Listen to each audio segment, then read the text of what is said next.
kwa kutoa kwake kwanza mkate kwanza kwa ajili ya mtumishi wa Mungu, baraka zikaingia kwenye nyumba yake, wakala yeye na mtoto wake na huyo Elia mpaka mvua zilipokuja kutoa sadaka. Haleluya! Hivi bado huelewi umuhimu wa kukutana na Mungu kupitia sadaka? Ibrahim pia kuonyesha tu, kwa sababu vitu nimeshaviandaa nikufundisha. Mwanzo sura ya 18 mstari wa kwanza atasoma hadi ule wa 15. Neno hili kwa wasomaji wa Biblia, wacha tu nieleze kwa sababu tasoma wengine wasomaji. Lakini Biblia hapa inazungumza, siku moja Ibrahim alikuwa amekaa nje, akaona wageni fulani watatu, akawakaribisha. Alipowakaribisha akawapa maji, wakanawa kwenye miguu. Inaelekea walikuwa wametoka safari ya mbali. Baada ya kuwanawisha kwenye miguu, akamwambia kaeni kwenye mti hapa mpumzike. Wakakaa kwenye kivuli cha mti, sio ilikuwa ni mwarobaini, sio ilikuwa ni mti gani, wakakaa pale. Alafu akasema niwaandalieni chakula mle. Wakasema fanya ulivyosema. Amen. Akamwendea Sara, naelewa wasomaji wa Biblia, akamwambia Sara, imiza sio nini na nini na nini, pamoja na ndama aliyenona, tengeneza, kuna wageni, fanya haraka, kuna wageni. Kikaandaliwa chakula, kikawa tayari, kikaletwa. Hawa watu watatu wakala. Walipokula tu, swali linatoka, wanamuuliza Sara mkeo yuko wapi? Amen.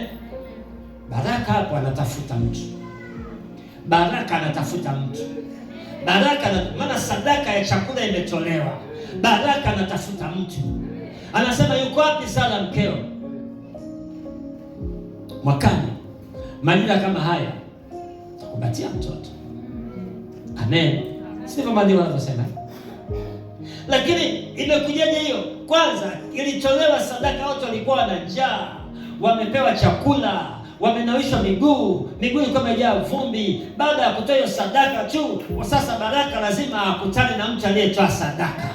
Baraka lazima akutane na mtu aliyetoa sadaka. Anasema Sara yuko wapi? Mwakani majira kama haya mtakuwa na mtoto, kwa sababu mimi ni baraka naye kwenda kwenye madhabahu ya sadaka, ninaangalia anayetoa sadaka nipate kumbariki. Ninaona baraka mnataka hapa ni mtoto. Yuko wapi Sara? Baraka mwakani mnapata.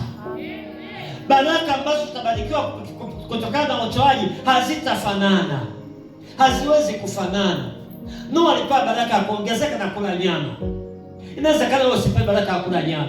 Baraka anapokuja anataka kunibariki kulingana na mahitaji yangu, lakini kulingana na utoaji wangu pia. Kwa ataachilia baraka kwangu, atamwaga baraka zake kwangu kulingana na anataka nibarikie nini, kwa sababu anajua mimi nahitaji nini. Lakini kwenye madhabahu ya sadaka, mtu wa mwisho Mfalme Suleiman. Kitabu cha kwanza cha Wafalme sura ya 3 mstari wa 4 mpaka ule wa 13. Basi mfalme akaenda Gibeon ili atoe dhabihu huko, kwa kuwa ndipo mahali pa juu palipo pakuu. Sulemani akatoa sadaka 1000 za kuteketezwa juu ya madhabahu ile. Na huko Gibeon Bwana akamtokea Sulemani katika ndoto ya usiku. Mungu akamwambia, omba utakalo nikupe. Sulemani akasema, umemfanyia mtumwa wako Daudi baba yangu fadhili kuu, kadiri alivyoenenda mbele zako katika kweli na katika haki na katika unyofu wa moyo pamoja nawe umemwekea na fadhili hii kubwa, maana umempa mwana wa kuketi kitini pake kama ilivyo leo. Na sasa Bwana Mungu wangu, umenitawaza niwe mfalme mimi mtumwa wako badala ya Daudi baba yangu, nami ni mtoto mdogo tu, sijui jinsi nipasavyo kutoka wala kuingia. Na mtumwa wako yu katikati ya watu wako uliowachagua, watu wengi wasioweza kuhesabiwa wala kufahamiwa idadi yao, kwa kuwa ni wengi. Kwa hiyo nipe mimi mtumwa wako moyo wa adili, ni wahukumu watu wako na kupambanua mema na mabaya. Maana ni nani awezee kuwahukumu watu hawa walio wengi? Neno hili likawa jema machoni pa Bwana, ya kuwa Sulemani ameomba neno hili. Mungu akamwambia, kwa kuwa umeomba neno hili, wala hukujitakia maisha ya siku nyingi, wala hukutaka utajiri kwa nafsi yako, wala hukutaka roho za adui zako, bali umejitakia akili za kutaka kujua kuhukumu. Basi tazama, nimefanya kama ulivyosema. Tazama, nimekupa moyo wa hekima wa akili. Hata kabla yako hapakuwa na mtu kama wewe, wala baada yako hatainuka mtu kama wewe. Na mambo yale usiyoyaomba nimekupa, mali na fahari, hata hapata kuwa na mtu katika wafalme kama wewe siku zako zote. Bwana asifiwe sana. Sijui unaona nini unaposoma maandiko haya. Tunajifunza kukutana na Mungu katika madhabahu ya sadaka. Inaelekea Solomon alipotoa sadaka hiyo, kama tulivyosoma kuanzia mstari huo wa ngapi? Kuanzia mstari huo wa 4. Moyoni mwake Solomon hakuwa na hitaji lolote. Inaelekea hakuwa na hitaji lolote. Ametoa sadaka zake kwa wingi aliotoa, akaenda zake usiku, akaenda kulala. Lakini kwa sababu iko kanuni ya Mungu kukutana na mtu katika madhabahu ya sadaka, Mungu anasema, huyu mtu mbona ameondoka hivi hivi na kanuni yangu iko pale pale? Mbona hajasema mimi mfano nataka Mungu Baba hii sadaka natoa Bwana hiki na kile? Mbona kaondoka hivi hivi wakati iko kanuni ya kimungu ya mimi kukutana na watu wangu? Akamfuata usiku. Akamfuata usiku. Kwa nini? Iko kanuni.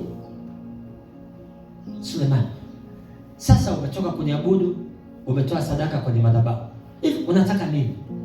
Unataka nikufanyie nini? Nisikilize. Wakati mwingine unaweza usiwe na ufahamu wa kwamba Mungu anataka kukutana na mimi kupitia sadaka. Kama nimetoa katika hali ambayo Mungu anaipenda, atanifuata. Baraka atanifuata. Kama vile ambavyo baraka amemfuata Solomoni. Usiku Solomoni kalitoa, lakini alitoa vizuri, akaondoka zake. Sasa baraka sasa, huyu jamaa vipi? Mbona hajasema kitu? Wacha nifuate. Kwa nini? Baraka imeamuliwa itufuate, itupate. Anaulizwa Solomoni, unataka nini Bwana? Wewe nikufanyie nini? Anaambiwa nikufanyie nini? Omba utakalo nikupe. Nipe hekima, nijue jinsi ya kuingia na kutoka na nini. Sema nitakupa na vingine vyote ambavyo hujaomba, na vyenyewe nitakupa, maana nimekufuata. Ulipotoa sadaka kwenye ile madhabahu, mimi naitwa baraka, nataka nikubariki. Umeomba hiyo hekima, nakupa na vingine nakumwagia baraka pia. Mtumishi wa Mungu, jambo hili usilidharau. Maisha yako yanaweza kubadilika unapoelewa siri iliyoko katika madhabahu ya sadaka.